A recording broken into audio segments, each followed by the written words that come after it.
صدقہ کیوں کریں؟ نبی کریم صلی اللہ علیہ وسلم کی حدیث کے مطابق ہر انسان پر صدقہ لازم ہے اور ہر جوڑ پر ہر روز لازم ہے۔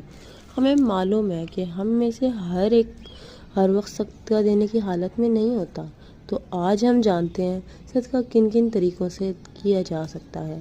مال خرچ کر کے کسی ضرورت پوری کرنا، کمائی کر کے خود بھی کھانا اور دوسروں کو بھی کھلانا، کسی شکستہ دل حاجت مند کی دلجوئی کرنا، نیکی کا حکم دینا، خود کو برائی سے روکنا، دوسروں کو اپنے شر سے محفوظ رکھنا، دو لوگوں میں صلح کروانا، کسی کو سواری پر سوار کرنا، کسی کا سامان لوڈ کرانا، دکھی انسان کو تسلی کے دو بول بولنا، نیکی کے کاموں پر دوسروں کی حوصلہ افزائی کرنا، نماز کے لیے مسجد کی طرف اٹھنے والا ہر قدم صدقہ، راستے سے تکلیف دہ چیز ہٹانا، ذکر و اذکار کرنا۔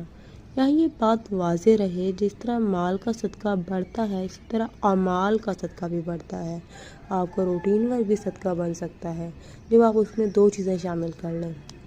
نیت خالص کر لیں، دکھاوا نہ ہو۔